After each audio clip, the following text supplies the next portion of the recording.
Nakakatuwa magsalita si Soto, alam mo talagang obobs. O yun din ba ang reaction? Same reaction po tayo, di ba? Same lang po. Okay. Kahit di abogado, basta di tulad mo, Soto. Correct? Correct kayo po dyan. Tinutukoy niya si Marcoleta lang, walang iba. Opo, very obvious naman na si Marcoleta. Tapos ang kausapan niya, wala rin believe kay Marcoleta. Di ba? Okay. Insecure. Totoo po yan. Marami na po ako nakitang ganyan, mga taong inseguridad. Ayan po ang problema eh. Pwede naman kayong makaiwas sa pagiging insecure. No? Eto po. Kasi ang problema, yung mga hindi kayo qualified pero nag-aambisyon kayo sa mga ah, sa mga posisyon na hindi naman nyo kaya. Kaya po kayo nai-insecure talaga. Talagang mai-insecure po kayo niyan. Tinutukoy niya si Marcoleta, wala na. Agapito, di ba ang kinukuhang sekreta, mga abogado, alam mo ba yon Tito Sen? Agapito magalit. Yung ano po, yung NBI po, lahat po ng NBI ay abogado sa pagkakaalam ko. Mga ano tawag doon? Agent, NBI agent. Okay. Chrissy Brooks, pero wala po yun eh. Besides po yun eh. Alam nga namang si Lacson, ikukumpara niya sa mga NBI agent. Siyempre, kung si Lacson po yung gusto niyang purihin at meron po siyang kinakantsawan, alam niyo na po yun kung sino po yung kinakantsawan niya. Ang kinakantsawan niya po, yung pinalitan. Okay, boss, yung banat ni Cayetano kay Lito Lapid. Nakakatawa po yun, no? Pahiyang-pahiya po si Lito Lapid-Lapid, no? Nakakatuwa po yun eh. Inaalala mo pa, napahiya na nga yung tao. Dinadaan na lang nga sa tawa, ikaw talaga Justin, no?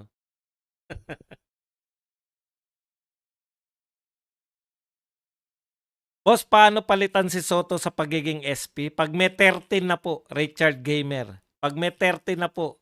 Kaya nga kinukwenta na ni Cayetano si Lacson eh. At saka syempre yung kapatid niya, kaya niya yan, pansampu. Makakuha pa siya ng 2, okay na yan.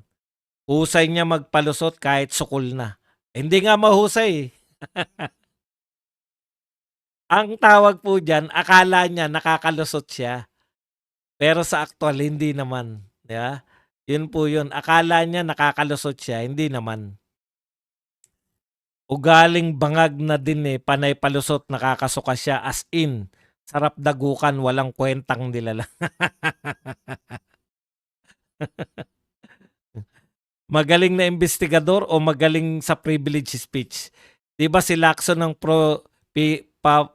chief nung curating Kuratong Baleleng at kay Bobby Daser na Solbabos? Alam ko, wala pa rin eh. Yun na nga. Ayun, di ba bumanat si Marcoleta doon? Actually, binanatan po ni Marcoleta yun eh. Sabi niya, putya, pag may nakasalang na sa Blue Ribbon, iniimbestigahan na, dapat hindi na umiepal yung iba. May privilege speech pa rin tungkol dun sa biruin mo iniimbestigahan na nila. Ganun po yun eh. Agaw eksena pa. Gusto pa mang agaw ng eksena.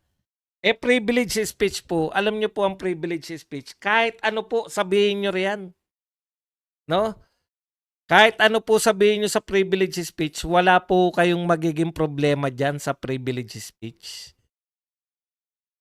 Kasi hindi ka pwedeng idemanda. Privilege speech ka eh. Hindi mo pwedeng idemanda yung senador o congressman kahit siraan ka, kahit walang basehan.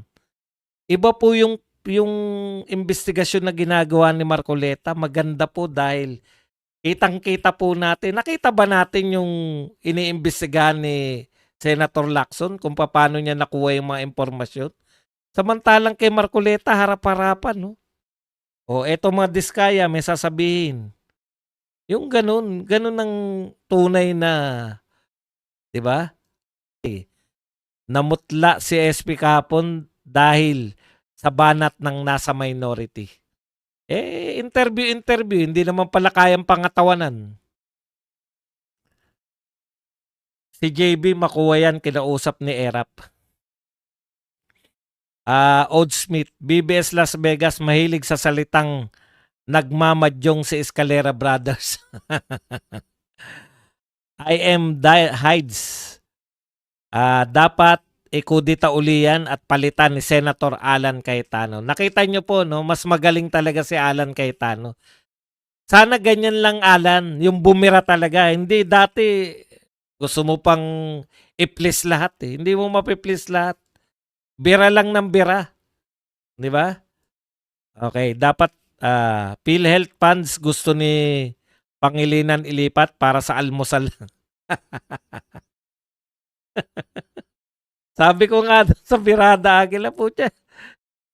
Bubondat yung mga bata natin dyan. Ang magiging sakit naman, obese. Wala din si Lacson. Pasimuno sa walang resibo. Parang nakaw na rin. Naghanap ng magpapaliwanag regarding corruption ng mga nagrarally. Bakit di nila ipadala mga speaker nila para magpaliwanag sa tao kung di pwede si Bangag, si Auntie Claire humarap, puro media. Yung mga media kahit ang mga tanong nila kay Marcoleta talagang sablay, ganun po lagi eh. Ang linyahan nila eh. Bakit po yung mga binubulgar lang ng Diskaya, yung 2022 to 2025? Ako nasasagot. Pahirapan nyo pa yung Diskaya eh. Mahirap kasi mag-corrupt sa panahon ni Tatay Digo. Hirap po silang mag-corrupt. Yeah. Boss Badong, 14 na agad yung batas na nais ilatag ni Senator Marcoleta. Tapos sabi niya, pang-establish yan ay hindi na kailangan yung iba pang witness. So tipid sa pera ng bayan. Correct. Di ba? Correct na correct. Makita lang natin, ang gusto lang natin makita kung sino yung mastermind. Boss Badong, sa totoo lang pinagtatawanan ng mga abogado ang Senado para na lang daw noon time show ang Senado ngayon. Kulang na lang dyan si Yaya Dab at Escalera Brothers. Senado like only planting kamote. Thank you very much, Nano Temu. Yan. 29 pesos na pangkape. Okay yan. Meron na tayong, anong tawag dyan? Yung pasimuno. Buena mano. Very shaky ang posisyon ng Senate presidency. Lalo na kung ganyan ka hindi magiging proud. Alam mo, bakit papalitan si Soto? Ayaw nilang maging mukhang tanga. Muntanga yung Senado. Kayo po mga bumoto kay Tito Soto. Nakita nyo, hindi ba kayo nahihiya? Mahiya naman kayo. Di po ba? Nakakahiya. Magsasalita ka rin ba sa harapan ng rally, boss? Pads, kaya ilabas mo na rin ang emosyon mo. Charito, likes and kulto, Sir Buds. Sir Buds, paano na lang kaya kung si Senator Lito-Lito ang SP? Sabi ni Litz, ang hirap banggitin ng apelyido mo. Pwede, komedya na talaga. Ngayon pa lang nga, pinagtatawanan na siya eh. Tama lang yun. Diba? Tama lang yung ginawa ni Alan Cayetano para mapahiya. Magandang umaga, Sir Badong. Like done na. Replay na lang maya from the umpisa. Ayan, maraming salamat. Joren, ang kanto reasoning ni Soto, Sir Buds. Doon ako nabubuisit eh. Kung hindi naman kayo pinangalanan, bakit kayo papalag? Sino pa ba tinutukoy mo? Ano yan, bata? Bata ba kami lahat na hindi naunawaan yung si Marcoleta, hindi niya naunawaan na siya yung pinatutungkulan mo na hindi marunong mag-imbestiga? Utot mo. Haka-hacker, sabi ni Cayetano kung may ganun ba, ba't i-a-announce? Correct, 'di ba?